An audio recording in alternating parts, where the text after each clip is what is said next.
Olá, sejam muito bem-vindos a mais uma edição do Última Análise especial de sexta-feira, com reprise também às segundas. Aquele programa em que a gente deixa a política um pouco de lado, não sempre, para falar sobre o que realmente importa, a vida. E o Última Análise de hoje começa com uma confissão que provavelmente também é sua. Eu sou viciado em telas. Tela do celular, tela do computador, tela de televisão, tela aqui do retorno do estúdio, tela de cinema, tela de streaming. Até quando o almoço está esquentando no micro-ondas, fico lá olhando ele girar e girar, como se fosse uma tela. Será que com você também é assim?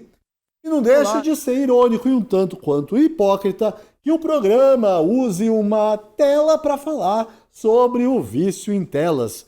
Mas o que é que se pode fazer, não é mesmo?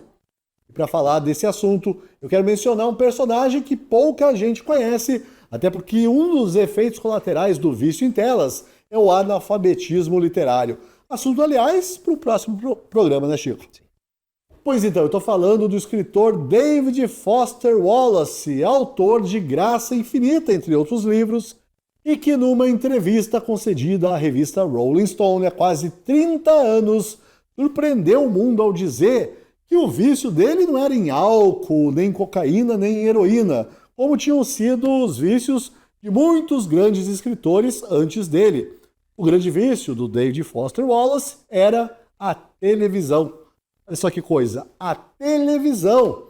Na época, a declaração do escritor foi uma baita decepção, mas hoje, em 2025, a gente entende, né? A gente entende muito bem o que o David Foster Wallace estava dizendo.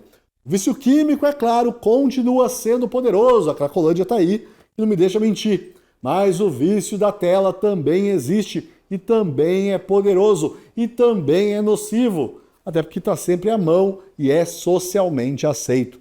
As consequências desse vício? Bom, o próprio David Foster Wallace já antevia alguma dessas consequências, como a epidemia de solidão e de depressão, e uma sociedade cada vez mais fragmentada, atomizada, ensimesmada. O fato é que já vivemos essas consequências do vício em telas há 30 anos e ainda não temos a menor ideia de como lidar com isso.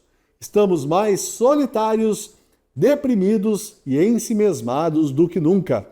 A tela que promete companhia, mas entrega isolamento, que promete liberdade, mas prende, escraviza, que promete diversão, mas nos esvazia.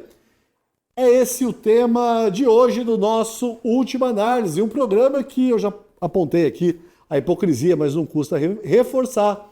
Você provavelmente está vendo numa tela. E o David Foster Wallace sabia disso, não em tese, mas na pele. Ele sofria de depressão e sentia esse vazio existencial. A questão é como lidar com esse vício comum, esse vício funcional, esse vício socialmente aceito, muitas vezes até estimulado. E mais, como lidar com 30 anos de uma cultura digital marcada pelo sarcasmo, pelo ensimesmamento, pela pose de estar acima de tudo e pela ultra impermanência. Será que se a gente não pode viver sem as telas, dá para viver sem a máscara, pelo menos? Será que a gente consegue se olhar sem filtro, sem performance? É sobre isso que eu e o Francisco Escorcim vamos conversar hoje. Um papo que parece, mas não é sobre tecnologia, até porque a gente não sabe muita coisa disso, né, Chico? Não. É sobre literatura, filosofia, espiritualidade e política, porque esse vício em telas e essa solidão que ele alimenta tem sim consequências no mundo real. Por isso eu quero te convidar a, pela próxima hora e meia, se concentrar só aqui nessa telinha para refletir sobre o seu vício também nesta telinha. Francisco, pedindo desculpa novamente pela longa introdução aí. Seja muito bem-vindo novamente ao Última Análise. Eu que agradeço, Paulo Pousonoff Júnior. Vamos lá, nossa primeira pergunta. Roda a roleta no show do milhão, valendo R$10. Não, Chico, assim, eu falei na introdução, né? Eu sou viciado em telas, infelizmente. Acho que todo mundo é, né? Todo mundo, né? Acho que não tem opção. Não. O mundo se reconstrui em torno de telas.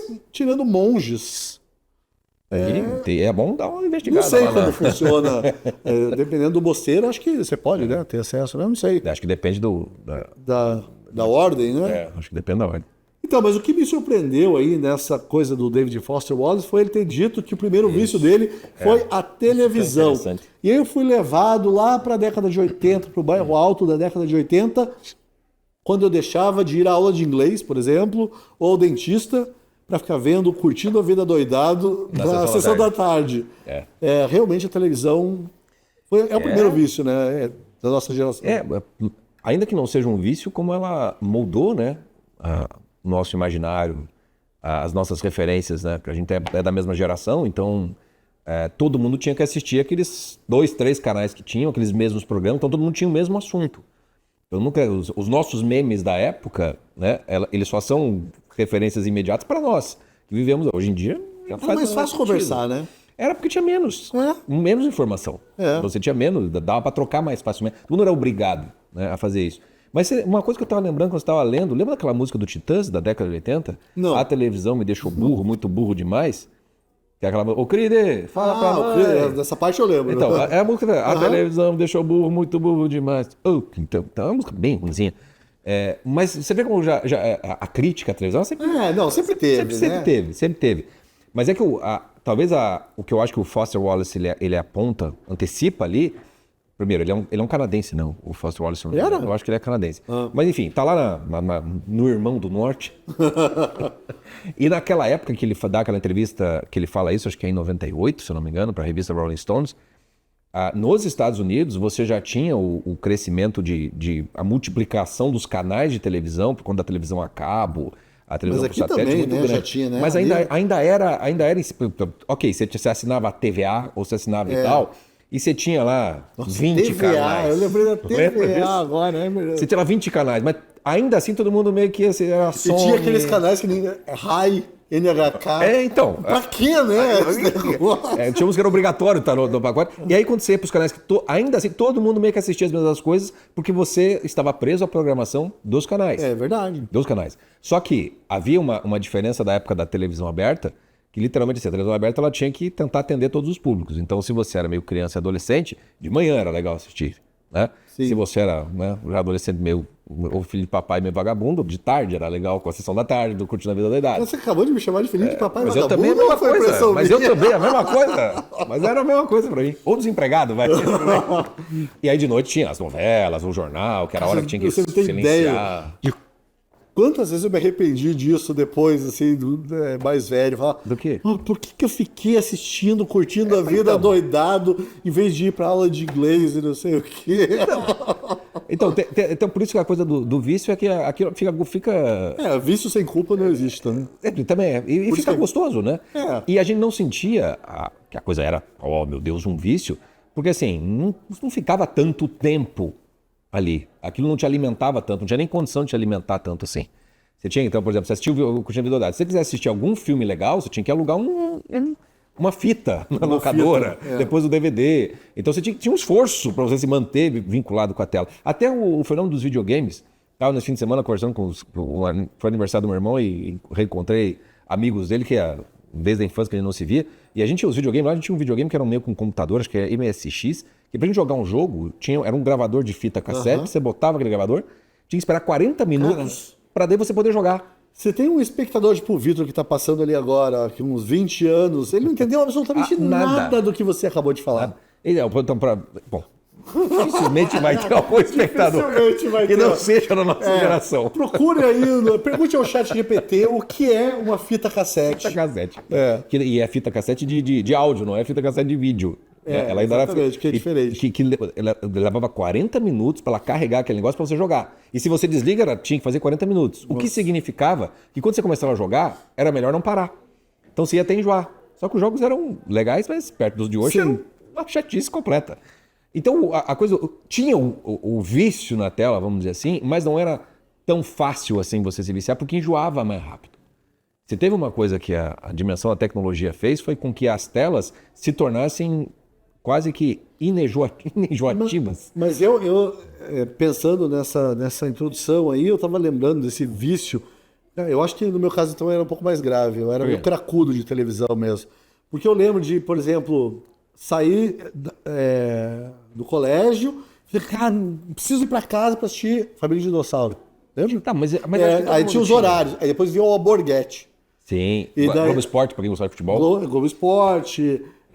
Aí eu acho que parte ali da minha infância, final da infância e o começo da adolescência, a rotina girava um pouco em torno Concordo duas com coisas, você. escola e televisão. Mas veja que é o seguinte, era pelo conteúdo que você buscava. Quando o David Foster Wallace fala do Vício em Tela, meio que tanto faz o que você assiste. Você só fica ali Aham. no controle remoto, se não tem isso, vamos para outra coisa. Vamos para outra coisa. Vamos para outra coisa. Ah. E se você pegar hoje a coisa do streaming, às vezes você fica muito mais tempo no Netflix da vida procurando o que assistir do que efetivamente Colocando na assistindo. lista, eu faço isso muito. Então, Fico uma hora. Quem está, a minha mulher fala assim: não, o que você está afim de ver? Tô botando Nada, aqui. eu tô afim de ver o que tem para colocar na lista para um dia ver. Às vezes o programa virou procurar alguma coisa para assistir. E aí já começa a ter sinal de que talvez eu esteja viciado nesse negócio e não naquilo que eu vou Você assistir. acha que eu tenho que nesse procurar negócio. ajuda? Não, Paulo, acho que não, Paulo. Acho que você tá bem. Você tá bem perto do. Sim, tá bem. Então, enfim, eu acho que hoje em dia, assim, quem não é viciado em tela, ele literalmente não está fazendo parte do mundo contemporâneo. Porque o que não é feito mais hoje em dia em tela? Eu acho que até para serviços públicos hoje em dia, se você não tiver uma identidade digital, você não consegue fazer Tem as aquele coisas. aplicativo do governo lá que eu morro de medo, acho aquilo o maior perigo do planeta Terra. Sim, Gov. o iGov. Então, para pensar, os mais idosos que querem usar cheque. É verdade. Cartão e Pix. Novamente, pessoal, pesquisem aí o que é um cheque. Cheque não é aquele. Não é shake e não é nem aquele o negócio do xadrez, né? Cheque. O checkmate, né? Você dá o cheque, pede Tem o o cheque, cheque, o checkmate. Não é nada disso. É uma outra coisa. Bem legal. Porra, eu nunca esqueço o dia que eu tive meu primeiro talão de cheque. Era o rito de passagem pra Não era? Você não se sentiu um homem? Pra caramba. Não é, quando, sei lá, Teu nominho, você namorada, nem nada disso, não. Era o era o cheque. Era o cheque. E você tinha que cruzar e você tinha que fazer completo, tinha que botar o 1 com H na frente pra não dar. Cara, como a gente é Cara, velho. esse programa era sobre telas, cara. A gente Vai virar uma transformou em sessão, nostalgia. vai virar uma sessão nostalgia. É bom. Nossos dois espectadores, eu tenho certeza que vão curtir. Porque, cara, mas eu não gosto de nostalgia, aquela coisa de ficar idealizando. Sim. O passado era maravilhoso. Mas que gostoso falar do passado, às vezes E aí a gente tá se voltando pro passado pra entender um pouco do presente. tem, né? Qual que era a diferença na nossa relação com telas? Como você disse? Você já falou sobre televisão? Tudo que você tinha pra falar? Eu não sei. Não, porque tá aqui, ó. Sou viciado em telas, minha droga de entrada foi a televisão. E você? Também. Ok. Não tinha como. Porque pra mim o cinema era mais impactante do que a televisão, mas você não conseguia ir no cinema. Primeiro que nem tinha tantos filmes assim estreando toda semana.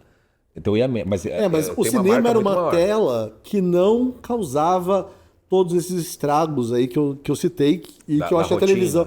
Porque você tinha que sair de casa, ele não atomizava, né? Ele era uma. Pode ser. Apesar de você passar 2 horas ali. Ele te captura muito mais. Você tinha que sair de casa, você reunia a turma para ir ver filme. Dias de Trovão, nunca esqueço, reuniu a turma, quase lotou ali para assistir Dias de Trovão, né? O Tom Cruise e a Nicole Kidman de corrida. Dias de Trovão. Que você só assistia Godard. A gente tá falando dos bastidores aqui. Você só assistia Godard, Woody Allen. Os Tietê, Bergman. De Volta para o Futuro. Bergman. Não, achava tudo isso um porre. Hoje eu gosto. Mas olha que interessante, né? Você tinha que fazer esse esforço, mas para fazer, em comparação com as telas de hoje em dia, também tem o esforço de você ir para a sala de TV. Lembra que você chamava-se sala de TV, aonde você ia assistir.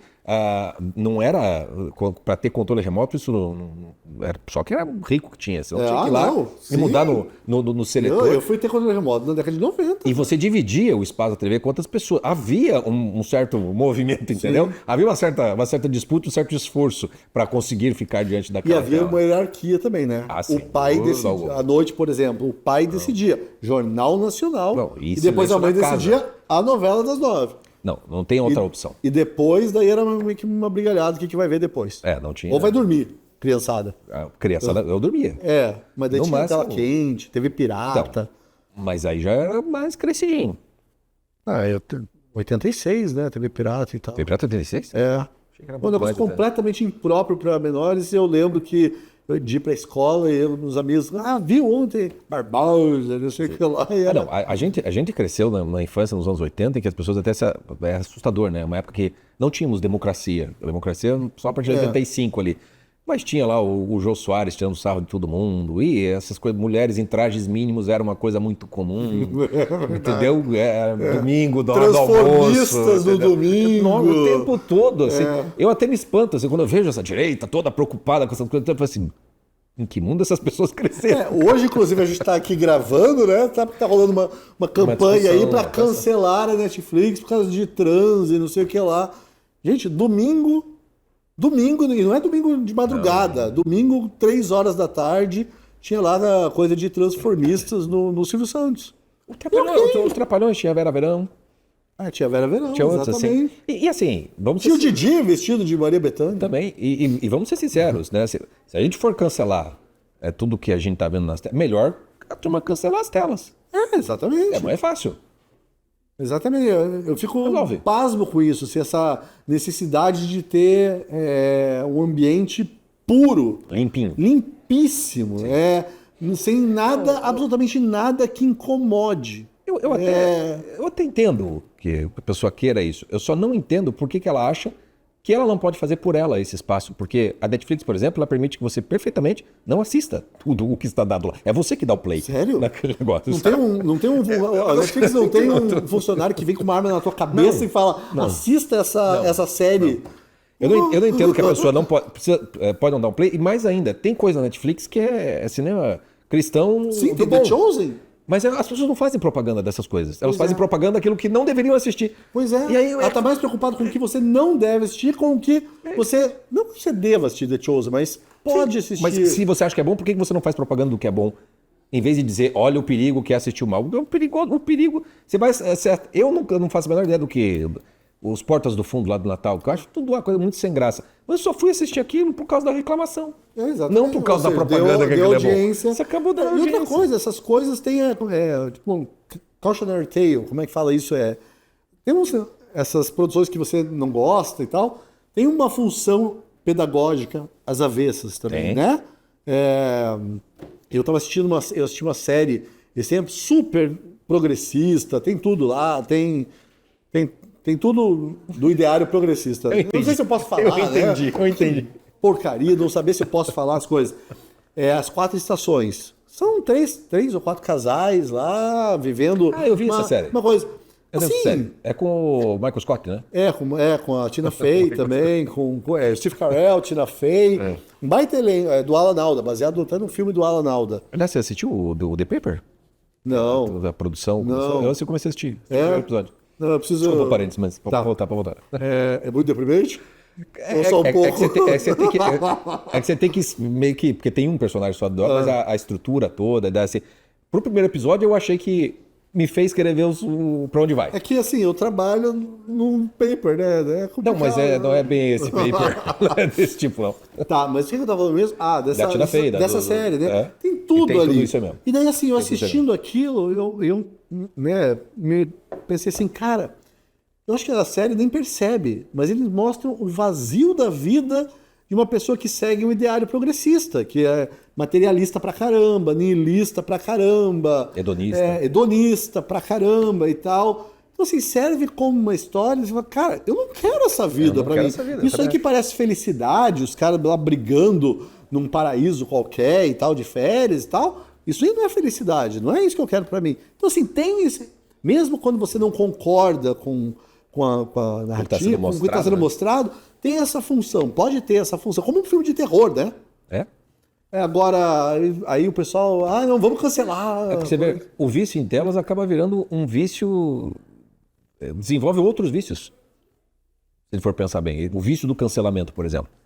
Tem gente que vive em função de descobrir alguma coisa com a qual possa... Meu Deus, que absurdo isso. Não é possível, onde vamos parar? Tem até aquele meme, né, da mulher, assim... vem dormir, ele não posso, estou corrigindo alguém na internet. Existe esse vício também que as pessoas... Que alguém está falando besteira na internet. Por acaso, aquele Paulo Kozonoff e o Scorsese estão falando bobagem. Vamos lá. Quero cancelar os dois. E, Chico, você tem essa sensação assim, de passar horas diante da tela e depois perceber assim, pô, perdi meu dia? Sim, ou você se controla? Não, com muita constância isso. Inclusive a nossa própria conversa, de certo modo, já está mostrando que o tempo tá 20 minutos e a gente não foi para a segunda pergunta. Mas sabe o que acontece com muita frequência? Acho que quem está assistindo acontece. Por exemplo, eu tenho que pegar tal coisa no celular. Estou trabalhando. Não preciso avisar fulano.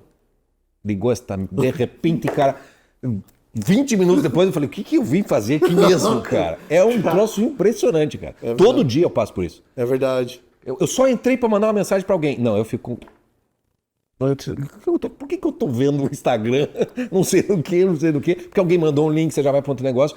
Quer dizer, é um rabbit roll, né? Do coelho. É um troço assim. Então, aí você sente que o tempo passou. Eu até acho legal usar esses aplicativos. O próprio Google, acho que... Não sei se é o Google, que ele dá... Não, o meu da Samsung, que ele diz assim, quanto tempo você ficou essa semana?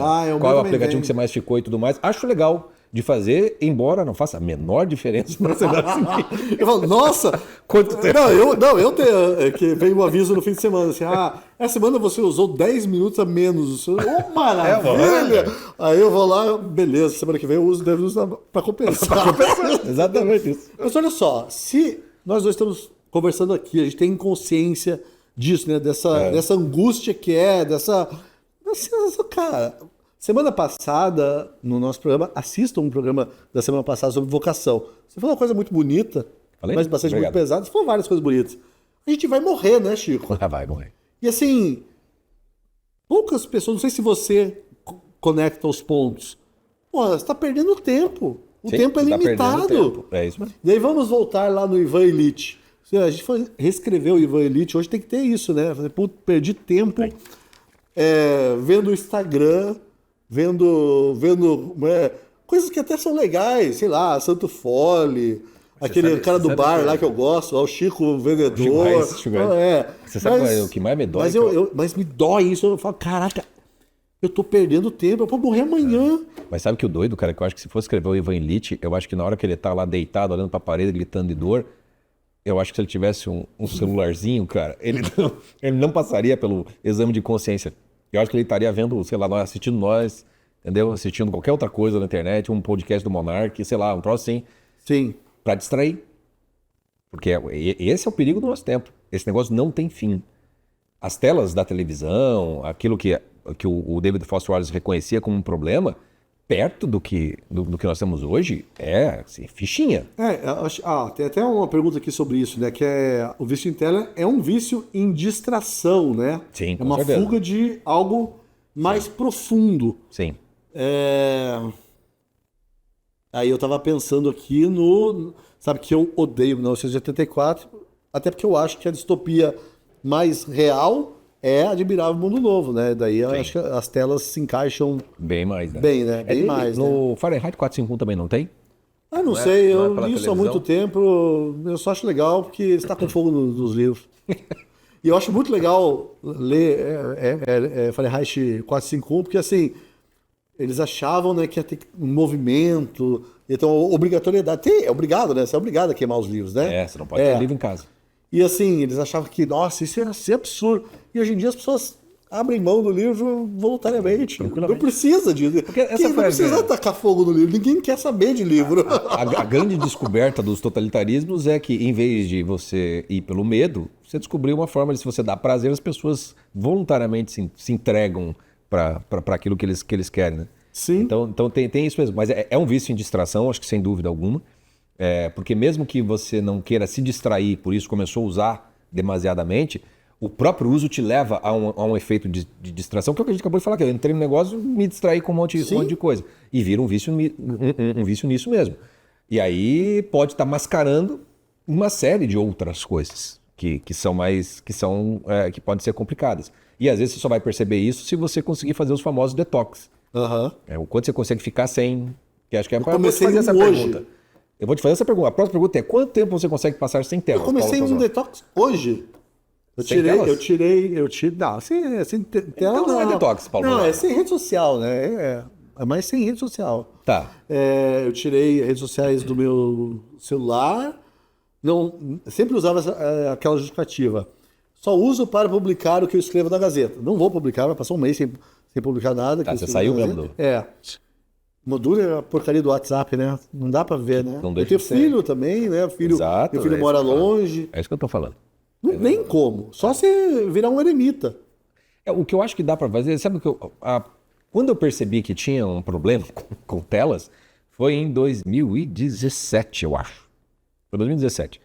Eu fui fazer era trabalho, mas eu fui, alguns dias, acho que uns 4 dias, se não me engano, navegando pelo Rio Negro, que era um evento da Livraria da Vila. Trabalho. Mas era trabalho. Eu sei, eu tô brincando. Ela fazia um evento literário, tinha uns escritores. Eu cheguei a escrever para a Gazeta, é um negócio que foi tão rico que até hoje eu tenho muita coisa que eu aprendi daquela viagem. E não pegava. A internet, começava a navegar naquela época, não tinha Starlink, não era nada. Então você não tinha o que fazer, ninguém tinha o celular. E aí foi muito curioso, porque no começo da viagem, o pessoal ficava nas cabines. Porque tinha o celular, tinha a conexão ali e tal. Quando perde, as pessoas se obrigavam a sair das cabines. Então tinha um andar lá de um deck do navio, que era um navio de cruzeiro, não desse gigantesco, mas era de cruzeiro. Então chegava lá no que era, acho que é deck, sei lá como é que é o nome, onde tinha um bar, tinha piscina e não sei o quê. Aí o pessoal ficava ali, pedia uma bebidinha, uma água que fosse assim, e começavam a conversar uns com os outros. Por isso que você conversou com a Márcia Tiburi. Com ela eu não conversei. Ah, não? Não, porque ela não conversava com ninguém. Quem chama ela não conversa com fascistas, entendeu? E a gente é fascista pra ela. Então, mas era ela. Mas você conversou com pessoas. Sim. Pô, você tem com o Mário Prata. Foi uma conversa maravilhosa. Pena que ele estava abstêmio, né? Porque quando eu conheço, ele não bebia. Porque se ele estivesse bebendo, seria muito mais legal a conversa. Mas foi uma conversa maravilhosa com ele. Maravilhosa. Ele foi falando uma série contando um monte de história. Teve com o Lira, que é esqueci o primeiro nome dele, que é o biógrafo. Lira Neto? O Lira Neto. Tinha acabado de lançar o primeiro volume dele da trilogia da história do samba, jantei com ele. Aí tem uma cena muito curiosa, porque tinha um garçom muito parecido com o Sérgio Moro na época o Moro Lava Jato e tudo mais. E aí eu fiz um comentário com ele, porque eu sabia, porque alguns eram muito bem sucedidos em não mostrar a sua. Daí eu falei assim: vamos pedir pro Sérgio Moro ali uma cerveja. Ele olhou para aquilo e ele não. Aí ele começou a xingar o Sérgio Moro quando ele se deu conta. Quando ele se deu conta, ele parou assim, eu já tava dando risada. Então fui conversando, a Monja Cohen. Eu vi os Boto com a Monja Cohen lá, que é uma figura também. Mas então, o que eu tô querendo dizer... Imagina essa cena, espectador. Francisco Scorsin observando Botos ao lado de Monja Cohen. Botos entre... eu vou usar o ChatGPT para fazer uma imagem disso aí. E aí foi muito legal porque a gente conversava com todo mundo, tinha os eventos, o Chico César era o cantor daquela época, era o momento já da polarização acontecendo, então era engraçado porque você via os artistas, eles não conseguiam conversar e dialogar, não todos, mas a maioria não conseguia conversar com os participantes que eram majoritariamente a favor da Lava Jato. Então foi quase que um experimento científico para mim naquela época. E aí, o que eu queria chegar nisso, como não tinha, e a gente passou tempo sem as telas, eu percebi o quanto a percepção do tempo, a percepção do espaço, entendeu? Mudou. Sim. Eu, de repente, fiquei mais lento. Não porque eu fiquei lento, mas porque eu não fiquei tão acelerado como Mas tem horas que eu tenho, assim, sabe? Plena noção. Eu falo, cara, meu dia, eu não parei esse dia. E daí, uma coisa muito louca que acontece, por algum motivo, por isso que é bom fomentar o imaginário, como Sim. você diz. Eu sempre, nessas horas, eu volto. Olha só, eu nunca fui para o Rio Grande do Sul, mas eu volto para o interior do Rio Grande do Sul, no século, acho que é final do século XVIII, Ana Terra. Sim. E eu penso, nossa, se eu vivesse naquela estância lá, sem nada, a minha vida seria completamente diferente disso. Não sei te explicar, eu crio um contraste tão grande que exacerba, você fala, caraca, como que eu tô vivendo nesse ritmo? E eu não sei nem se o ser humano foi feito para viver nesse ritmo. Talvez né? não, talvez não. Tem até aquela coisa, a higiene de telas que você tem que fazer. Por exemplo, muita gente tem problema para dormir e não percebe que você, não só porque você fica muito tempo no celular, mas você fica talvez tempo suficiente perto da hora de dormir e aquilo te deixa muito ligado. Então você tem que fazer uma higiene das telas. Né? Isso já desacelera, você já consegue pensar melhor, você consegue observar melhor. Então eu percebi isso a primeira vez. Se me pergunta, de lá para cá, sabendo disso, quantas vezes eu fiz esse detox? Cara, raramente. E, em geral, é só quando eu consigo viajar, e ainda assim, tipo, diminui, mas não totalmente. E amigos, quando sai pra conversar com amigo em bar, ou pra jantar com amigos. Isso eu ainda consigo fazer, de evitar de ficar pegando na hora. Às vezes eu tenho minha mulher briga comigo, eu falo assim, não sei onde é que você tá, eu não quero tocar. Acaba pegando por não isso. quero tocar. Então, a gente podia então trazer o bar pra cá, porque daí elas estão vendo na televisão. É verdade. Eu consigo fazer dirigindo. Por isso que eu não gosto de viajar, sabe disso. Mas eu gosto de viajar de carro. Porque daí você tá lá, pelo menos 1, 2 horas ali, você, antes de parar para comer alguma coisa, você fica sem qualquer nada. Pegar o celular. Mas gera uma angústia, né? Isso é inegável. Já parece aqui que perdeu mesmo, muita olha, coisa. a gente passa 1h30 sem mexer no celular. A gente sai ali, teve algumas semanas, a gente saiu ali, tinham matado o Charlie Kirk. Né? E a gente fica assim, nossa, o que está acontecendo? Como o que será assim? que está acontecendo neste momento, Chico? Será que está acontecendo alguma coisa assim determinante na nossa vida e na vida do país e a gente não saiba? Olha, eu posso dizer o que eu gostaria que acontecesse, mas eu acho que a gente seria preso. Mas provavelmente não está acontecendo nada. Mas assim, a gente falou da distração, mas a coisa que mais me preocupa é a atomização, esse ensimesmamento das pessoas. Meio... Aí até tava pensando antes de vir para cá, né? Tem, como é que onde 2 pessoas estiverem reunidas em meu nome, não tem uma passagem de Cristo, ideia? Onde 2 ou mais pessoas estiverem reunidas em meu nome, eu estarei lá. Hoje em dia está cada vez mais difícil reunir 2 pessoas em nome do que quer que seja, na verdade. Mas é paradoxal isso. É paradoxal. Você acabou de falar da coisa do WhatsApp. Talvez as pessoas nunca estivessem tão reunidas como agora, tão mais próximas como agora. Num certo sentido. Mas não é a mesma coisa, Chico. Não é. Você acha que a gente está reunido, conversando pelo WhatsApp, é a mesma coisa que está no bar? Não, não é a mesma coisa. A qualidade não é a mesma coisa. Mas a proximidade, ela existe. Talvez, justamente pela dinâmica disso tudo, torne tudo muito superficial desses contatos. Fica sempre uma conversa que não está para escrever muita coisa. Eu pelo menos em grupos de WhatsApp, para mim, é sempre mais uma diversão. Eu só coloco figurinha lá. Só isso aí. Não, porque falar sério em grupo de WhatsApp é porque não tem com quem falar sério fora do WhatsApp. E outra coisa, o problema tem a máscara, né? Sempre tem a máscara também ali, né? Tem a... Sim. Que na proximidade não... Não tem. Então, nisso eu concordo com você. Que são qualidades muito diferentes nisso tudo. E tem o joinha. Eu odeio o joinha. Quero deixar registrado aqui que eu odeio o joinha. Eu sou desse que eu acho o joinha a coisa mais deplorável. Você fala um negócio lá, vamos fazer um programa onde vai ser super maravilhoso, não sei o quê.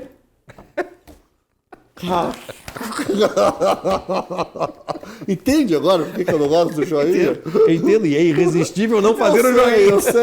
Eu sei disso. Deve ter um monte de gente agora que vai comentar joinha só pra provocar e tudo bem, eu aceito a provocação. As 2 pessoas que nos assistem. Aliás, vamos agradecer as pessoas. Vamos agradecer. Eu falei com o Paulo, Paulo, você viu que a gente tem mais do que 2, porque teve 3 pessoas. Aí precisa um dia... Tem mais gente comentando, mas o último... vamos agradecer mesmo a Maria das Graças. Excelente programa, muito obrigado. O Reinaldo, desse, então? o Reinaldo Silva também. Não são só 2 espectadores, o programa tem audiência. Continuem com ele, gosto muito. Muito grato ao Reinaldo Silva. E o Lucena Migliavaca. Agora eu não sei se é Lu, se é Lucena, se é Luci. Enfim. Migliavaca? Migliavaca. Ok. Então, que beleza, vocês são ótimos. Muito obrigado. Ok. Muito obrigado, Lu. Muito obrigado, Lúcia. Vamos deixar agradecimento, mas deixa o joinha pro Paulo Pozzolo. Não, pode deixar o joinha, assim, a gente agradece, porque é bem bom, assim, eu saio daqui sempre exausto de conversar com você, mas aquilo é uma exaustão. E nós estamos falando de qualidade, não de quantidade, então nós temos que valorizar a qualidade. Com certeza. E assinem a Gazeta do Povo, se vocês não são assinantes da Gazeta do Povo, hein? Ô, Chico, como seria o consumo ideal dessas telas? Você já parou para pensar nisso, assim? Eu assim, velha dureza, né? Várias vezes eu tentei, assim, criar um plano, sabe? Tipo assim, vou usar 20 minutos pela manhã, e daí... também é complicado porque eu trabalho com tela, né? Então, eu fui fazer uma pesquisa para saber o que os médicos estão falando, os psicólogos... Os especialistas. Os especialistas, os universitários. E segundo o que eu pude apurar, para os adultos... assim, o pressuposto é que essa guerra está perdida, tá? Aham. Então eles basicamente assim, eles tentam limitar o momento de lazer até 2 horas no dia de lazer com o celular. Se você usa para fins educacionais, de trabalho, porque isso se tornou uma atividade dispensável, então está fora desse contexto. Agora o problema é o seguinte, se a dimensão médica é ficar com aquela tela o tempo todo, então não importa o que você está vendo, tem que ser uma limitação do uso. Tem um médico, eu acho que foi, eu não sei se era um pediatra, algum médico que a minha esposa levou o meu caçula para, acho que até oftalmologista, acho que era oftalmologista. E ele falou assim que a preocupação dele não é com a visão das pessoas, de desgastar por conta da tela, que a quantidade de problemas que vai surgir vai ser do pescoço. Porque as pessoas ficam assim o tempo todo. Tem um negócio que mostra o homem do futuro e diz que é bem assim, né? Exatamente, desse jeito. Então, assim, para os adultos é isso. Para crianças, se for de 2 a 5 anos, é 1 hora por dia, independentemente e com supervisão. Aí, crescendo disso, aí é de acordo com o contexto, com a circunstância, mas sempre procurando fazer com que haja um equilíbrio de atividades físicas, que não fique o tempo todo, basicamente isso. O que eu acho, uma das coisas que eu achei legal foi uma das tentativas táticas de você, se você tem que ficar com tela, eles têm um negócio que eles chamam de 20-20, eu acho que é. A cada 20 minutos, você para com a sua tela e você vai olhar por uma distância de 6 metros, então um horizonte mais amplo, e você vai ficar 20 segundos só olhando para aquilo. Aí depois você volta e fica mais 20 minutos na tela, fica 20 segundos. 20 minutos versus 20 segundos? Isso. Mas aí eu fui testar. Eu testei. Conte. E o pior é que funciona. Porque esses 20 segundos que você fica olhando meio que por nada, ele dá uma desacelerada que você perde a necessidade de voltar tão rapidamente. Mas o problema é que não tem esse nada. Mas você vai ter que falar agora para onde você olhou, porque assim, por exemplo, se você for olhar pela janela, é tanta informação. Não, eu tô falando do nada em termos de você simplesmente assim, contemplar aquilo que você está vendo. Entendeu? Então eu fiz, por exemplo, acho que eu estava com a tela, eu estava esperando para vir para cá, daí eu vim no carro, aí deu os 20 minutos, eu parei e olhei. Como eu estava na Marechal Floriano, você olha no fundo, tem a cúpula da igreja, né? Eu botei o olhar lá e fiquei os 20 segundos lá. Quando fui para voltar pro celular, já não tinha o mesmo apelo. Já não tinha o mesmo apego àquilo dali. Foi só um testezinho banal. Evidentemente, eu não vou lembrar desse negócio raramente. Mas um mínimo de esforço talvez possa reequilibrar o uso, porque não me parece que seja também saudável você cortar completamente, porque você vai estar se cortando do próprio mundo. Você vai ter que achar meios, e essa é a noção. Eu acho legal. Cortar tudo? Eu tenho um negócio que aliás, é uma coisa que falta hoje em dia. Histórias de eremitas. Eu adoro eremitas. Eu acho que a minha vocação, na verdade... Mas se é eremita, como é que vai ter história? História. O cara foi lá, virou eremita, acabou a história. A história de eremita. Não, eu tenho. O cara é eremita e vai contar a história daí dele. Na minha velhice, eu vou virar um eremita. Eu vou morar numa meia água ali em Piraquara, sem contato com o mundo. Vou, sei lá, só contratar. Não quer saber de nada de ninguém. Eu não tenho esses delírios assim. E ao mesmo tempo você tem uma necessidade de contato, de diálogo com as pessoas. Não, tem que ter um equilíbrio? Pois é. Não, mas daí vai ser um eremita que eu vou lá sair daquela barba, assim, só pra ir no boteco ali. Você vai lá, a gente toma uma cerveja, você me atualiza das coisas do mundo. Você sabe que eu tava... E eu volto pra minha...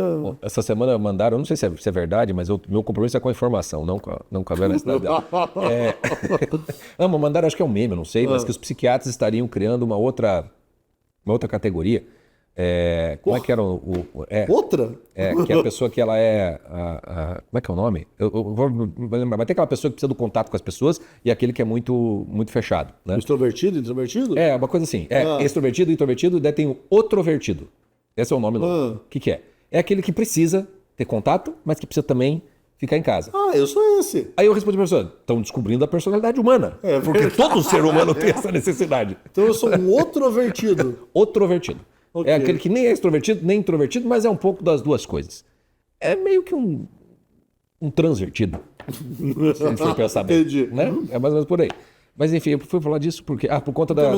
Não, porque a gente está falando de como você mensura isso. Né? Como é que você faz. Então, tem os aplicativos, tem essas técnicas, faz sentido. Mas no fundo, a gente sempre vai voltar para a mesma coisa que, não, independentemente se seja tela, se seja bebida, se seja droga, seja qualquer outra coisa, que tem a ver com a dimensão virtuosa da prudência, da temperança, da continência, onde tudo nessa vida tem que ser equilibrado. Tem que ser balançado. Isso não estamos nem falando porque eu sou um católico cristão aqui. O Buda já falava esse negócio da busca pelo equilíbrio. Né? Desde as virtudes gregas, a visão grega é sempre um equilíbrio entre dois excessos.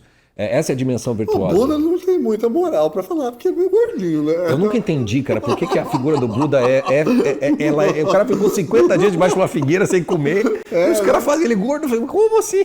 Às vezes esquistossomose. Vai saber.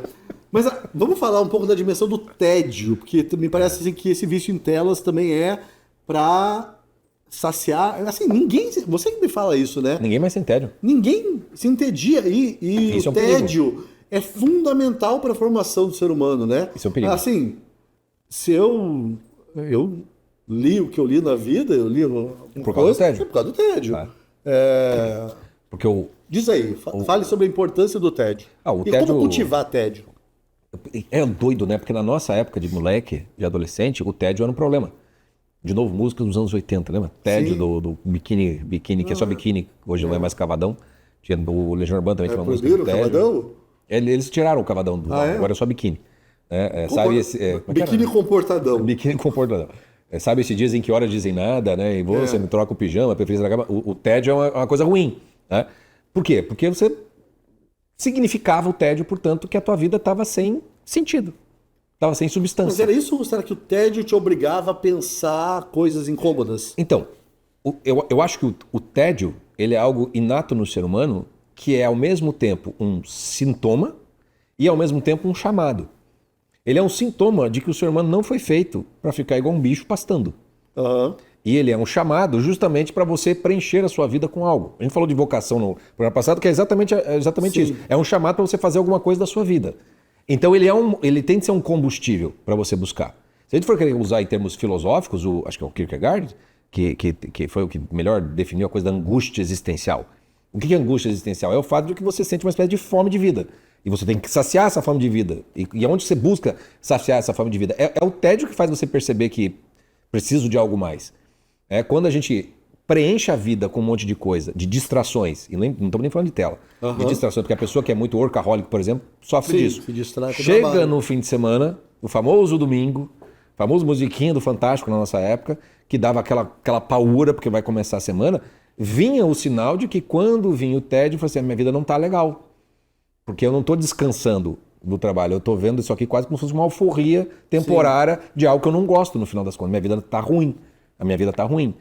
Hoje, a gente já tem que... É a mesma coisa. Só que as pessoas precisam redescobrir o tédio para elas perceberem que o que elas estão preenchendo o tédio não está dando um sentido de vida.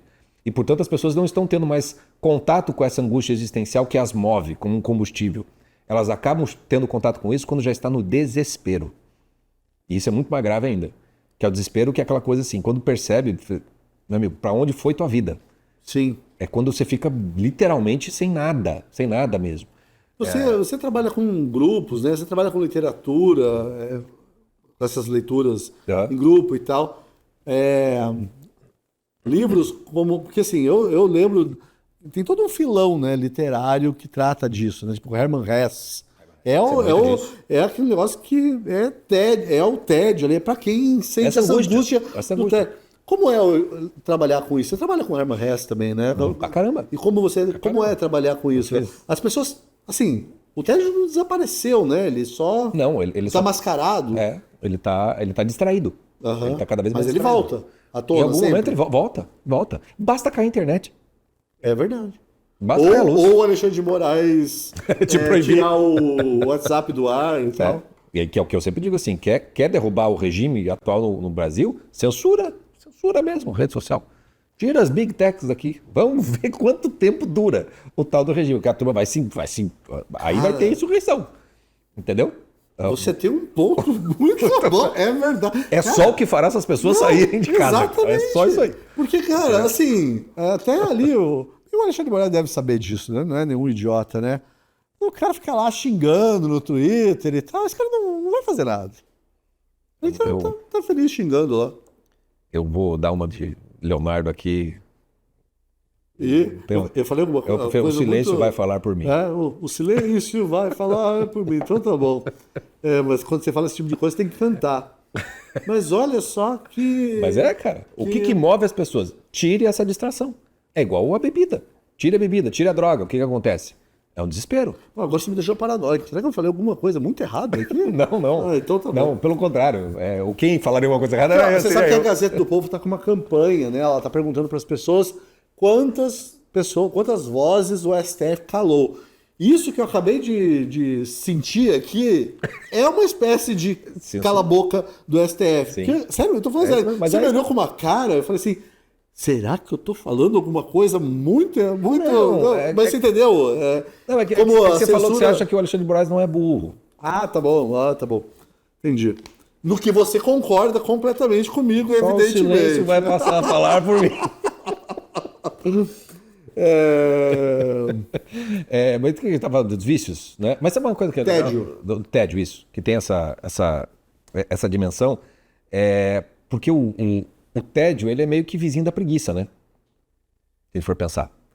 E se tem uma coisa que esse vício em tela se tornou, é todo mundo muito preguiçoso.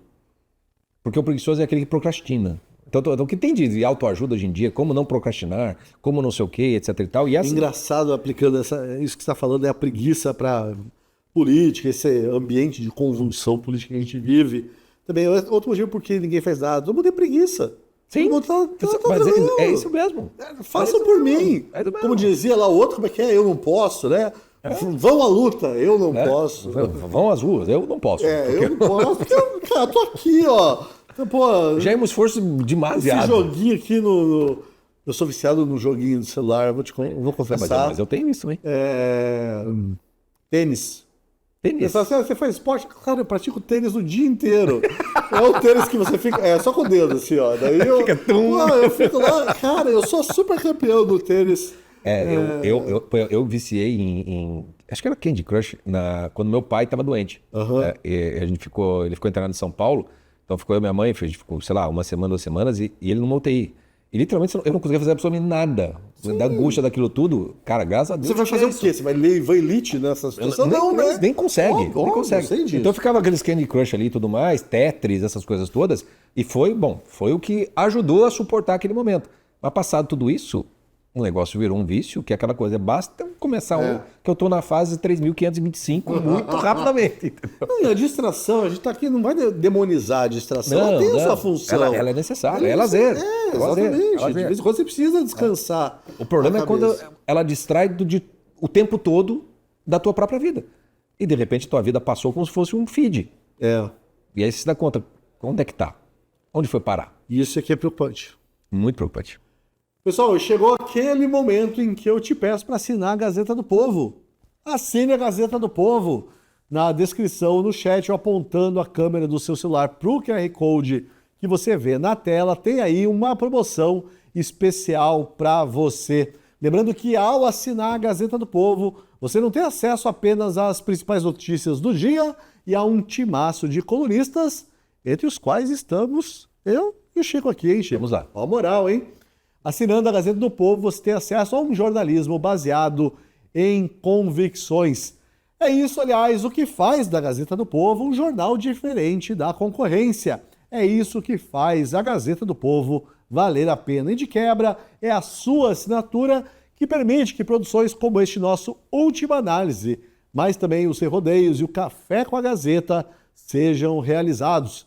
Enfim, nos ajude a pagar o salário do Chico Scorsi aqui. Assine a Gazeta do Povo agora mesmo. Agora já vem outra pergunta, Chico. É por isso que eu fiquei ali olhando, falei assim, o que era aquilo? Fazia parte do merchan ou será que é uma pergunta? É o vício em telas, isso atrapalha. Validação digital, também é isso. Esse é o problema, né? A gente tá viciado em tela, mas não é qualquer coisa. A gente quer um joguinho para se distrair, mas quando a gente quer informação, a gente quer validação digital, né? Aí a gente entra no outro problema. A gente quer sentir que a gente não está sozinho, que a gente está com a razão, que a gente está cercado por pessoas que estão com a razão, aí no caso da direita, que são injustiçadas, que são perseguidas também. A gente quer sentir pertencente a um grupo, né? Aí a gente entra num outro problema. Aqui é só problema, Chico. Porque o vício em telas... A gente está aqui para resolver esses problemas, entendeu? Vamos resolver esse problema. Vamos consertar. Porque uma coisa é o vício em telas, que pressupõe literalmente que tanto faz o que esteja na tela. Se você está viciado nela, aquilo que acontece ali meio que tanto faz como tanto fez, você não consegue desconectar. Isso, né? Então, aí tá. Ela é um canal para uma outra coisa. Porque a tela que a gente tinha na televisão nos anos 80, 90, era uma coisa. Você discordava, você xingava lá xingava o... Como é que é o nome dele? O apresentador? Qual deles? O mais... O Boa Noite, o... Cid Moreira? Cid Moreira. Ele xingava. Ou então, como diz Meu pai xingava muito. O cara um dos Cacete do Planeta, que ele diz assim, dava muito trabalho você reclamar do cara antigamente. Você tinha que mandar uma carta, entendeu? Você tinha que ligar pro negócio, então você não ficava sabendo do quanto o cara se incomodava. Você faz um comentário lá na minha coluna. Agora, aqui mesmo, nesse exato momento, mesmo, já estão xingando. Então, é muito mais imediato. Então, talvez não fosse, era diferente. Não era diferente. É que era muito mais difícil conseguir chegar nisso. Então, isso ficou mais fácil. Mas também a cultura digital, e muito conduzida pela dinâmica das redes sociais, que talvez leve a isso. E no caso da direita, para falar um pouco de política, eu acho que a direita também tem algo assim. Como ela não se sente representada, falando mais no Brasil, não se sente representada fora, e eu não estou nem falando por governo, eu estou falando por instituições, como, nas universidades, nos jornais, na mídia, OAB. Nos lugares. Exato. Adoro falar do OAB. Não tem. Então, a internet, ela ficou quase como se fosse uma espécie de único lugar onde eu posso existir, efetivamente falando. E aí é aquela coisa, né? Quando você só tem aquele feudo ali, você vai defendê-lo com unhas e dentes. Que no fundo é apenas uma reação a uma impotência pro lado de fora. Eu vejo muito da raiva da direita, muito do que se chama de ódio, muito da coisa assim de ficar assim, com as orelhas ligadas para qualquer sinal de traição, de alguém que está se aproveitando, esse não é verdadeiro, esse não é. Eu vejo tudo isso como reação pelo fato de que não consegue sair desse mundo digital para que no mundo real e concreto seja mais ou menos aceito. Imagina se o Alexandre de Moraes censura todas as redes sociais. Então. Aí isso se torna real. Mas aí que é o problema. Por isso que eu Mas disse. aí a revolução não virá da direita digital. Aí que tá. Se ele fizer isso, a revolução virá das pessoas que estão completamente distraídas pela vida digital e que não vão aceitar ficar sem isso. Exatamente. Né? Então, ele vai ajudar a direita digital a conseguir voz fora dela, de certa maneira, porque vai dar uma espécie de, tá vendo, quando a gente tinha razão, é uma perseguir, censura e tal e tal. Então, essa cultura digital que leva, então, você a ter uma persona, leva você a ter uma máscara, leva você a facilmente se tornar, né, como diz assim, todo mundo se tornou colunista de opinião, sim, para pensar bem, porque você tem uma plataforma. Você tem uma tela e tem supostamente pessoas que podem lhe assistir. Né? O tamanho e a importância disso são outros 500, mas o fato é que você pode. Antigamente você reclamava em casa, você quebrava a televisão, você mandava uma carta para o jornal podia, dane-se. Agora não. Embora eu acho que a gente está chegando a um ponto de maturidade com rede social, em que de certa maneira, principalmente no X ali, meio que está todo mundo assim... Você fala de X? Você é jovem. Não. Tá, mas diga, maturidade, desculpe. Não, maturidade porque assim, pode cancelar o quanto quiser. Já não é mais, o mundo real já não é aquilo ali. Aquilo já virou como se fosse uma espécie de reclame aqui. Entendeu? E as pessoas começam a perceber... Cancelamento só pega em quem acredita. Como igual macumba. Não sei se pode falar isso. Por que não pode? Igual essas coisas aí. Cara, é complicado. Viu como é complicado? É complicado. É complicado, é difícil. É complicado. Não é fácil. Epidemia de solidão. Como Bom, a gente está falando um pouco disso. Como essa epidemia de solidão pode mudar política, cultura, religião? Aí, novamente, a gente cai no ensimesmamento, né? Eu acho muito preocupado. Todo mundo olhando para o próprio umbigo, se achando especial. Um orgulho danado. Mas você sabe que eu acho que a epidemia de solidão ela existia já muito antes, né? A dimensão da depressão já era uma realidade muito antes de ter internet. O que eu acho que se complicou foi a distração, inclusive, disso. De você... É fácil não se achar solitário na internet. Porque você está sempre conversando com alguém, você está sempre interagindo com alguém, supostamente com alguém, né? Mas é tudo ali. É fácil você distrair essa solidão, esse vazio, esse tédio, essa angústia. Né? Então, por isso que eu digo, se você desligou a internet, vai mostrar o tamanho do buraco da tua existência e da falsidade que ela é. Porque é como se você não existe se você não for aquela persona. Isso vai mudar a política, e já mudou, e já está mudando, porque você vê que muita gente está sendo eleita, e a direita é um bom exemplo disso, né? A gente falou aqui da direita, ela tem o feudo dela digitalmente falando, ela consegue ter capilaridade, vamos dizer assim, ela consegue ter não digo hegemonia, mas tem uma maioria, digamos ali, mas quando ela sai desse universo e ela vai para o mundo real da política, o que acontece? Ela não sabe o que fazer. Se tem uma coisa que o governo Bolsonaro mostrou, tirando exceções, a turma não sabia o que fazer. Você lembra ministro da Educação... O Ministério da Educação é o melhor exemplo. Disso. O cara foi... E é o mais importante, né? E antes das eleições, estamos falando, educação... Cultura...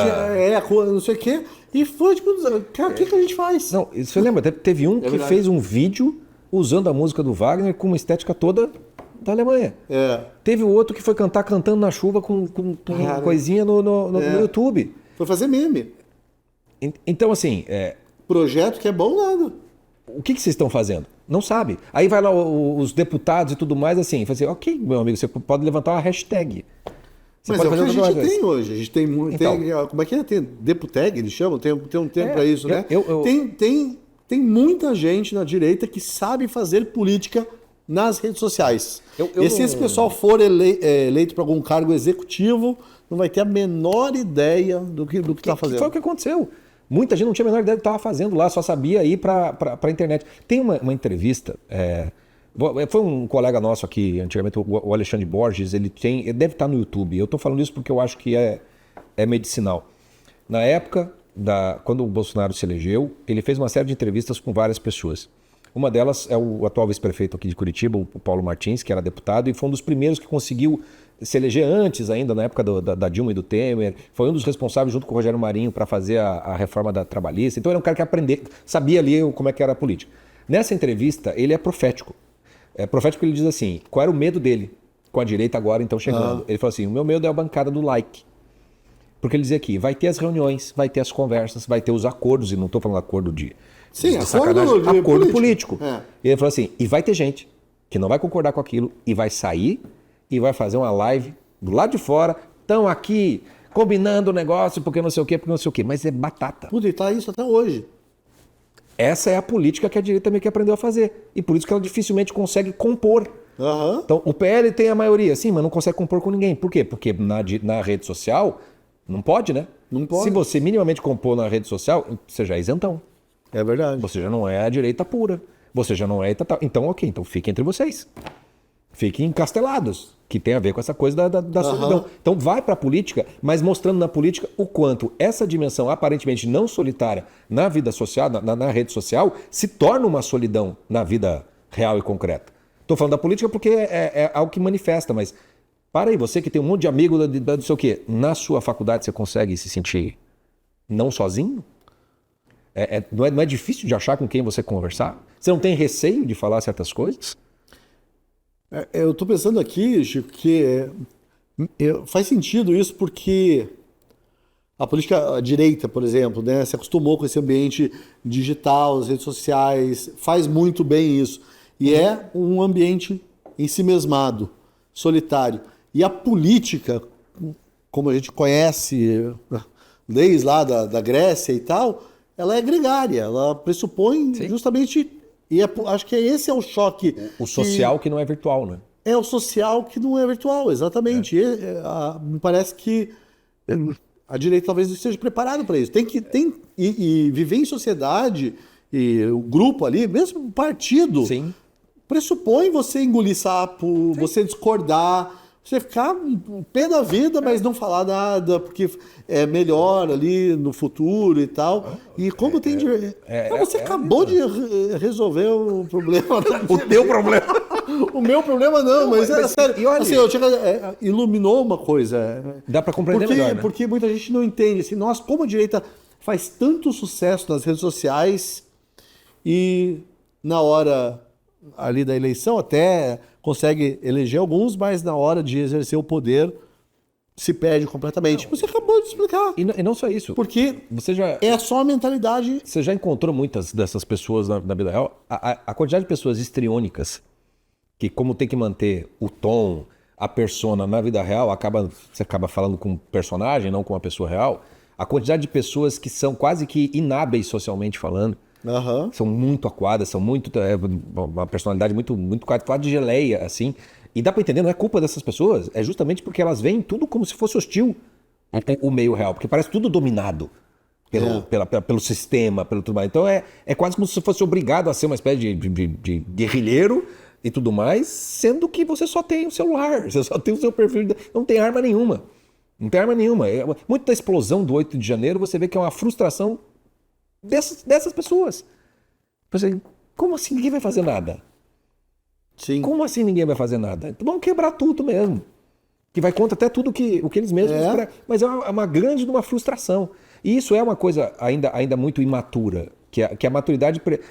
A dificuldade da direita, por exemplo, de conseguir construir quadros, base, de construir think tanks, ONGs, de construir... Não tem. Sim. Você tem um monte de gente falando e quase sempre brigando. Quase sempre brigando. E isso tem tudo a ver com a solidão da vida digital, que a direita encontra na companhia digital uma espécie de mundo que do lado de fora ou não existe ou é muito menor do que ela pensa que é. Eu faço parte de um grupo no WhatsApp de escritores que eu fico me perguntando até hoje como não teve nenhuma grande briga ou coisa ali, não sei se você sabe, mas Porque as pessoas evitam o conflito, né? Evita o conflito, né? Eles sabem mais ou menos, porque claro, todo mundo deve ter diferenças consideráveis mas uma coisa mais importante, né? Volta e meia o pessoal tenta se encontrar pessoalmente. Isso é uma coisa que... Isso eu orgulho de mim mesmo, porque desde a época lá de começo de Facebook e tudo mais, eu sempre tinha uma coisa... Começava uma bateção de boca no Facebook, eu sempre falava assim, vamos sentar para tomar um chopp. Porque você não vai ser agressivo do jeito que você é. Então, botar um machão ali diante da pessoa. Com certeza. Muito provavelmente você vai ver que não vale a pena brigar daquele. Eu tenho um grupo de amigos, até assim, a gente se obriga a se encontrar, porque se ficar no WhatsApp, e a pandemia foi terrível, porque acabou com várias amizades, mas assim, se encontrar pessoalmente, você vai ver que aquilo não existia. A presença real exorciza esse mau sentimento, como diria o saudoso ministro Barroso. Bom, vamos falar um pouquinho sobre o David Foster Wallace. Eu acho que nem estava aqui no nosso roteiro, estou procurando alguma pergunta aqui, mas acho que eu ignorei completamente. Mas é um escritor muito conhecido, né, aqui no Brasil. Tem livros traduzidos, tem o Graça Infinita, tem entrevistas com pessoas extraordinárias, não conhecia o nome. Tem o famoso discurso dele de formatura. Eu queria falar sobre esse discurso, que eu acho muito bom. Eu tenho uns 2 ou 3 textos da Gazeta. Que eu acho muito bom. O título do discurso é... This is water. This is water. Isso é água. É muito bom aquele. É muito bom mesmo. E ele fala umas coisas assim que a gente precisa ouvir, ainda mais nessa era digital, que a gente se irrita com tudo. Eu acho que precisamos de pessoas que falem disso, e esse programa tenta fazer um pouco isso, porque faz as pessoas refletirem um pouco mais, né? Procurarem um diálogo antes de procurar uma razão para se ter, ou para atacar, ou qualquer coisa. Que a primeira convicção da Gazeta do Povo é o poder da razão e o poder do diálogo. Sim. E acho que o nosso programa você está tentando defender alguma daquelas convicções, principalmente essa. Sim. Onde, a partir do nosso diálogo, o espectador... E a vocação para excelência, a gente fracassa deploravelmente. A gente tem a propaganda, mas não exatamente. Mas tem essa pegada. E eu acho que esse discurso do Foster Wallace, aquela entrevista, porque ele frustrou muita gente, né? Porque ele falou assim, não, a vista em televisão era pior do que bebida, então esperavam que ele ia ser cheio daquelas histórias de meio roqueiro e tal. Então não tinha nada daquilo. E ele apontava um dedo numa ferida que todo mundo meio assim, cara... Sabe que tem um filme sobre essa entrevista, né? Eu esqueci o nome do filme. Tem um filme. Produção, se conseguirem pesquisar e o nome do filme, eu esqueci completamente de trazer o nome do filme. Mas volte. Mas tá na... porque teve a gente tá falando do Foster Wallace porque quem lembrou isso foi o Ted Gioia, que é um crítico musical que escreveu sobre essa entrevista para falar do Vice em Telas. E ele cita, tem um trechinho do filme que ele coloca, que é a resposta, justamente a resposta do Foster Wallace a isso, né? Mas não, não, cara, é televisão. Não tem droga, não tem bebida, não, é a televisão. Para prestar atenção nesse negócio, no mal que isso pode estar te fazendo. E isso foi incômodo porque foi broxante para quem se imaginava que... Porque, quem não sabe, o David Foster Wallace não suportou a depressão. E atentou contra a sua própria vida com sucesso, infelizmente falando. Mas eu queria voltar só no This is Water, porque tem eu lembro que quando eu li pela primeira vez, eu estava numa fase horrível da minha vida. E tem um trechinho em que é muito banal, assim, até nosso querido amigo Elton Mesquita, antes de fazer o programa, eu perguntei para ele, assim, mas por que você não gosta do David Foster Wallace? Porque eu lembro dele falando que desse discurso é um monte de platitude. Eu acho que ele tem razão até, mas são platitudes necessárias. De vez em quando é necessário, Chico, você não acha? Não, é o que eu acho assim, de novo, cheio de platitudes. Talvez para alguém do século XVI. Então, mas enfim, só voltando assim, mas daí depois o Elton me explicou, disse que gosta muito do aquela coisa, né? A gente fala, de vez em quando tá lá, platitude. Tem a persona também, né? Também tem a persona dela. Mas ele fala assim, cara, uma coisa muito banal, pessoal.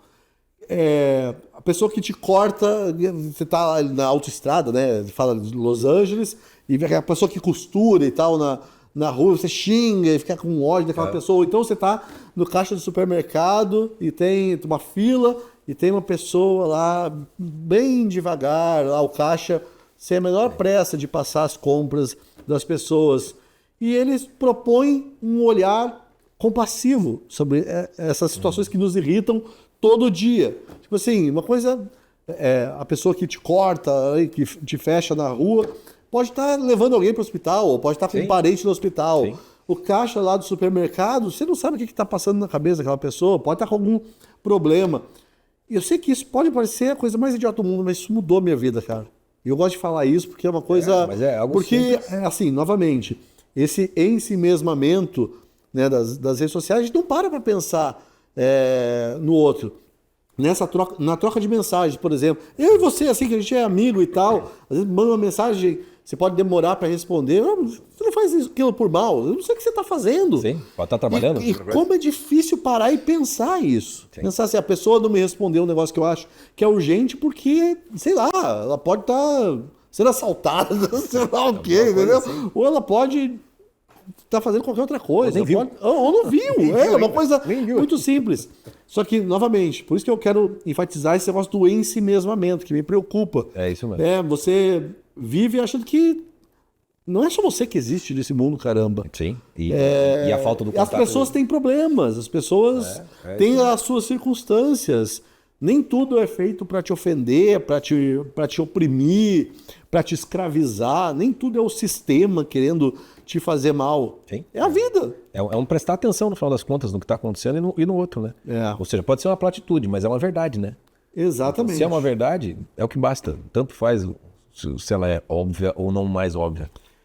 E o David Foster Wallace, ele tinha uma bronca terrível com a ironia. Ele até tem um vídeo bastante interessante no YouTube sobre isso, que ele usa Seinfeld para falar disso, mas daí ele usa que ironia, eu vejo ironia como uma coisa mais elegante e tal. Uhum. Eu acho que ele está falando mais do sarcasmo mesmo, que é a linguagem da internet. Eu queria saber, você acha que o sarcasmo é a linguagem da internet e o cinismo é a filosofia que caracteriza para muita gente, sim. A internet? Acho que para muita gente, acho que no ambiente lá do Twitter, X, isso se tornou quase que um código de conduta, né? Mas não acho que seja a mesma coisa em outras redes sociais, por exemplo. Acho que, embora tenha um pouco disso, você tem ainda um ambiente que, no Instagram, onde a dinâmica ela é um tanto quanto diferente, né? Aqui no YouTube tem um mito de que o espectador não entende ironia. Será que você acredita nisso? Eu acho que essa capacidade de perder ironia, isso é uma grande verdade. Isso é uma grande verdade. A gente tem perdido essa capacidade com muita facilidade e a gente pode notar, inclusive, em vários textos teus, às vezes eu dou uma olhada nos comentários e falo assim, a pessoa não tem mais capacidade de perceber ironia. Mas o sarcasmo ela percebe. Porque o sarcasmo ele grita. E as redes sociais, ele é mais direto. A dimensão, vamos dizer assim, o aspecto mais destrutivo... Ele é perverso. O sarcasmo é a ironia perversa. Pode ser, mas às vezes o sarcasmo pode ser um remédio mais amargo necessário para certas circunstâncias. Ele deveria ser usado com parcimônia, mas ele tem a sua função. Porque uma das coisas que acho que o Foster Wallace, ele usa ironia, mas aqui ele está falando de sarcasmo, mas a própria ironia, por exemplo, ela pode ser aquilo que funciona para fazer o detachment, como se diz em inglês, Quer dizer, separar você daquela situação. É mais ou menos a função do humor, se a gente for parar para pensar bem. É quando você consegue rir de você mesmo porque aquilo se tornou meio ridículo. Sim. E aquilo é curativo para você. Né? O Roger Scruton, onde tem até na Gazeta do Povo esse texto, ele cita os 3 pilares para ele da civilização ocidental, que é perdão, a ironia e algum outro que eu não vou lembrar. Mas eu lembro do perdão e da ironia. Eu acho isso mesmo também. Muita clareza. Eu acho que sabendo utilizar a ironia e até mesmo o sarcasmo, eu acho que tem os seus... Vamos lembrar. Tem, né? Não sei, é legal. Você leu o Joaquim Teixeira lá que é... Mas também tem muito a ver por conta do quanto as pessoas estão amortecidas e distraídas. Às vezes você precisa dar... O Olavo de Carvalho, por exemplo, foi mestre nisso. Ele conseguiu ser percebido precisamente pelo uso quase que exagerado das hipérboles, dos sarcasmos, da imitação do Alborguete, porque as pessoas daí prestam atenção, né? Aquela coisa que o sujeito dá uma voadora no peito, você vai prestar atenção no que o sujeito está falando, né? E às vezes, aquilo que ele está falando, apesar da forma ter sido um tanto quanto bruta, pode ser que seja uma verdade, pode ser um wake-up call que você precisa. Então eu acho que assim, acho que ele tem um ponto, mas eu acho que ele não sei se ele acerta na forma como ele faz a defesa dele. Também. Nesse ponto aí. Com relação a isso. E cinismo? É a filosofia que marca dessa geração viciada em tela? Assim, você mas é protetiva, disso, né? Assim... É uma autoproteção, né? Parece que ninguém presta, o mundo todo é uma grande ameaça. Sim, Mas é uma postura extremamente nociva, né? Muito nociva. Eu sou um inimigo do cinismo, assim... Muito nocivo. Até esses dias eu estava lá trabalhando com ChatGPT, não sei o quê, aí peguei, escrevi um texto e pedi para ele analisar. Aí, em certo momento, ele perguntou assim, ele falou que o texto estava cínico. Cara, eu fiquei possesso. Aí eu perguntei, seu FDP, tem certeza? Porque assim, eu não gosto de cinismo. Ele, não, eu estava querendo dizer ele contemporizou e tal. Mas eu não estava sendo cínico mesmo, porque eu odeio o cinismo, cara. Acho... eu acho que a gente vive uma epidemia. O Fiuza fala que a gente vive um pacto de cinismo, um grande pacto de cinismo. Eu acho que sim mesmo. Mas assim, vamos tomar sempre cuidado para não generalizar. Não, vamos generalizar. É tão legal generalizar. Não, pode falar. Não, mas então, eu quando olho pro Twitter lá, o X e tudo mais, eu consigo ver que isso é quase que o que se espera das pessoas. Que as interações sejam todas nesse sentido, né? Sempre adversarial, sempre de uma maneira cínica, sempre de uma maneira que diminui o outro, sempre de uma maneira que parece que eu tô acima disso, que o que de baixo não me atinge. Parece que tá sempre nessa... De baixo não me atinge, é bem verdade. Isso tem muito. Então tem essa coisa toda assim, e eu não sei, e eu acho que isso não tem muito conserto, não. Porque... não, eu esperava de você que consertasse isso. Que decepção. Não, porque o... Olha o meu sarcasmo. Olha aí, como você é cínico, pô. Enfim, tenhamos fé, mas talvez o cansaço, talvez o próprio amadurecimento das interações, da própria plataforma, etc e tal, possa levar a algo assim, sabe? Por exemplo, uma das coisas que eu acho muito saudáveis no X, que no Twitter não tinha, era a tal das notas da comunidade. Você vê que a forma das notas da comunidade serem apresentadas, elas não são cínicas. Elas não são sarcásticas. Elas são informativas e muito diretas. Mas você tem acesso às nossas comunidades? Você tem aquele negócio de você ajudar a aprovar ou não? Poder mandar lá? Não, de aprovar não faz parte. Eu tenho isso, não sei porquê. Tem esse troço habilitado lá. Que daí ele manda, fala assim, teve notas da comunidade, aí para você classificar como útil ou inútil. É uma brigalhada. É como se fosse um negócio à parte do Twitter e uma brigalhada com essa da comunidade também. Desculpa. Mas eu acho que aí tem que ter mesmo. Porque aí você tem assim, vai sair a nota da comunidade ou não vai? Para sair, ela tem que ter uma procura para ver se aquilo é verdadeiro ou não é verdadeiro. Então, nessa hora da brigarada ali, é aquela coisa que vai ter que apresentar as provas, os fatos da coisa toda. Mas eu estou falando da dinâmica dentro da rede social, na qual você tem contato com a nota da comunidade e não é um comentário irônico, cínico de alguém que aponta aquilo ali e que humilha quem está falando. Não, pode até ser humilhante mesmo assim ter uma nota da comunidade, mas ela é sempre mais informativa, ela é mais esclarecedora. E isso ajuda desanuviar um pouco do ambiente. Estou falando uma coisa muito, muito simples, Sim. mesmo com todos esses problemas. Mas você veja como conseguiu conter pelo menos essa brigalhada para dentro desse universo. Melhor do que a censura feita por alguém que você não faz ideia dentro da plataforma, né? Você sabe que eu escrevi a agenda fictícia do Lula, né? Semana passada. Sim, muito bom texto. Muito bom texto. Teve gente que acreditou? Pois é, teve gente que acreditou, teve gente que colocou, olha, o jornalista Paulo Pozonoff Júnior conseguiu com exclusividade a agenda de Lula que o impedirá de se encontrar as pessoas com perdem a Trump. capacidade da ironia. E aquilo, Eu acho isso tão triste, cara. Eu acho isso também. E, Chico, a gente falou de ensimesmamento e tal, mas daí eu tava pensando aqui, isso serve para pessoas como nós, que usamos o nosso nome, sobrenome nas redes sociais. Sim. Mas tem muita gente que usa um avatar, né? Que usa esse personagem. Você aí como um náufrago e que conversa com outros náufragos, eu tô falando sério, não tô sendo... não rola uma cisão da personalidade aí? Não pode rolar uma cisão da personalidade das pessoas? Aí a pessoa tem que acreditar muito no personagem, né? Não pode, poder pode. Eu sempre fico em cima do muro com relação a possibilidade de você usar um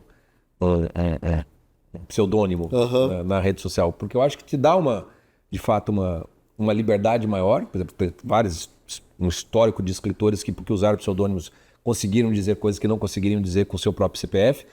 Só que, ao mesmo tempo, a gente está numa dinâmica e num contexto tal em que o fato do anonimato e do pseudônimo está permitindo, na verdade, o sujeito se perder completamente, né? Não, eu tô rindo aqui, me desculpa, cara, porque eu tô lendo a última pergunta do programa. É que eu acho que quando eu tava escrevendo aqui, baixou uma Marília Gabriela, entendeu? Porque agora eu fiquei curioso. Não, faz você a pergunta, porque eu falei, cara, o que eu tava escrevendo quando eu fiz essa pergunta? Vai lá. Okay. Francisco Scorsi, o que é mais difícil hoje? Se abrir de verdade ou suportar alguém que se abre? Eu não tenho a menor ideia do porquê eu te fiz essa pergunta. Permite tantas figurinhas, cara. Tantas figurinhas, cara. Tô tendo um negócio, uma hemorragia aqui de cara, respostas por possíveis. que eu fiz essa pergunta? Eu não tenho Eu acho que por causa pela linha do ensimesmamento. Ah, tá. Entendeu? Porque você se mesma, você só quer conversar com pessoas que concordem com você e, portanto, você não tem uma relação Às vezes é um saco suportar quem se abre, né? Ver o cara lá, às vezes é meio chato mesmo, né? Depende... Desculpa, galera, eu peço desculpa porque eu sou o chato que faz isso. Mas depende o que essa pessoa está se abrindo. Porque a disposição para escutar o outro, por exemplo, já é uma abertura muito saudável. Isso você faz. Você faz com maestria e com um verdadeiro interesse pelo outro. Obrigado. O Paulo é sempre bom de conversar, que a conversa vai longe porque você escuta, participa, dá a sua opinião, o diálogo de fato acontece. Agora, tem aquelas pessoas que, né, uma vez na época quando eu era da escola, eu jogava handebol, fui jogar numa cidade, uma casa de família, ficava na casa de família. E na casa em que eu fiquei, o banheiro não tinha porta, cara. Entendeu? Então, às vezes, suportar pessoas que ficam tão abertas assim é muito complicado. É muito complicado. Muito complicado. E tem gente que parece que tá, né, quer dizer, folgado, né? Que vem como, às vezes, se abre de uma maneira e você não sabe nem muito bem como fazer. Como eu atendo muitas pessoas, já atendi mais pessoas individualmente falando, seja dando aula, orientação e tal. Muitas vezes eu conheci muito a intimidade das pessoas, dores das pessoas, né? E às vezes, quando você encontra em situações sociais, quando você está no bar, numa festa e tudo mais, e a pessoa vem conversar daquelas intimidades. Aí eu fico constrangido porque a pessoa vai ser, ok, mas vamos falar isso num lugar mais reservado. Não precisa se expor dessa maneira, né? E como acontece com, por exemplo, vamos ir para um lado oposto. Sabe aquele humorista, o Whindersson Nunes? Sim, claro. Então quando você vê o cara, você não sabe, tipo o Monark também é outro, quando você vê que o cara tá de tal maneira transparente que você teme que o cara não vai acabar bem. porque parece que ele perdeu essa capacidade de ter um certo filtro entre o ser verdadeiro, sincero, Mas é com que, o outro e...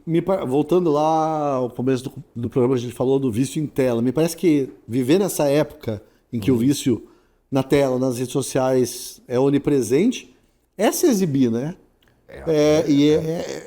O exibicionismo é parte integral disso. E aí as pessoas perdem a mão, né? É o mito de Narciso encarnado, né? Sim. Narciso só tem olhos para si mesmo, né? Só tem olhos para sua performance. Olha, eu já tive uma fase muito assim, muito... Narcisista? Exibicionista, assim. Mas que todo mundo tem. Na época dos meus dramas, expunha aquilo. Eu sei, hoje em dia eu sei, eu tava pedindo ajuda. Assim, não é o clássico. Mas e por isso hoje em dia eu vejo as pessoas fazendo isso. Primeira coisa que me vem à mente é isso, sim. As pessoas estão pedindo ajuda. O Whindersson pede ajuda desesperadamente o tempo todo. E me dá uma aflição porque me parece que ninguém oferece ajuda e quem oferece eu também não sei se ele está disposto a aceitar de verdade. Me parece que ele quer ajuda do jeito que ele quer e não a ajuda de que ele precisa. Lembra né? do PC Siqueira? Nossa, a gente acabou de analisar o Whindersson Nunes aqui. Ó. Pois é. Mas é por aquilo que mostra, né? PC Siqueira é um outro exemplo. Sabe o que é o primeiro texto que a Gazeta publicou meu, antes de eu ser colunista, foi num teste de opinião, e eu acho que até foi a pedido até do nosso editor, do Márcio, foi sobre o mito de Narciso, mas sobre rede social, sobre o uso dessa coisa toda. E daí eu fiz a lembrança do mito de Narciso, porque no mito de Narciso, eu acho que do Ovídio, ou do Hesíodo, não sei, o mito de Narciso ele é coligado ao mito da Eco, da ninfa Eco.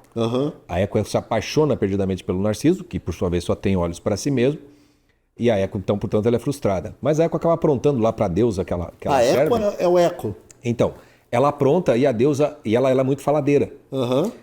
Contava, ela fez fofoca. E a deusa a condena. Ela transforma ela em pedra numa montanha, condenada a repetir sempre a última palavra que os outros falam. E aí, quando eu escrevi o texto, eu fui falando sobre o fenômeno das selfies. Né? Eu faço pergunta para o leitor. Por que você começou a fazer selfies, tirar selfies e postar selfies? Quem foi o primeiro que fez isso? Quem foi o primeiro Narciso? E depois é um bando de ecos que às vezes não tem absolutamente nada ali acontecendo. Quando eu olho para essas figuras que parece que perderam o filtro, acham que, como eles são muito sinceros naquilo que eles demonstram, às vezes eles abrem mais do que deveriam, né? E aí dá essa agonia, né?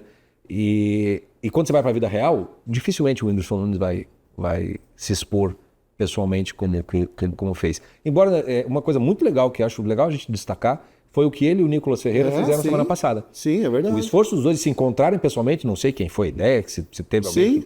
Mas conversaram e pronto, ok. Então, e aliás, aquela palhaçada. Olha só, né? Não teve repercussão. Claro. Chico, porque não interessa. Né? Quero ler sua coluna sobre isso.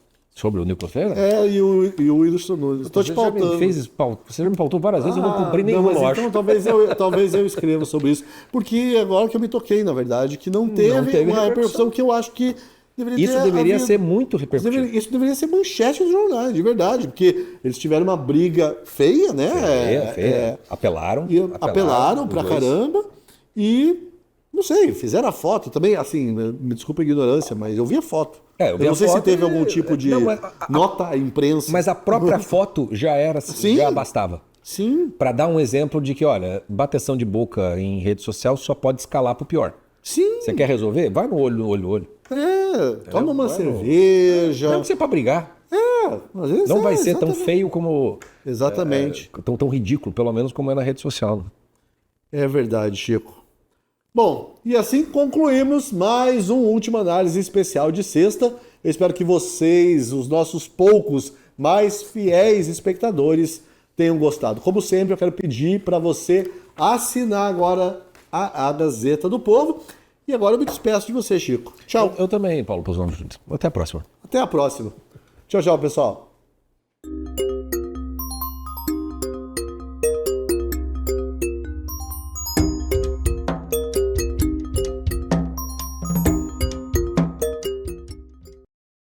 Temos uma conquista importante para compartilhar. A Gazeta do Povo está entre os 10 melhores canais de política do Brasil no prêmio IBEST 2025. Esse reconhecimento é resultado da confiança de quem nos acompanha todos os dias. Agora queremos dar o próximo passo, chegar ao top 3. E para isso precisamos do seu voto. É rápido, fácil e faz toda a diferença. Clique no link e participe.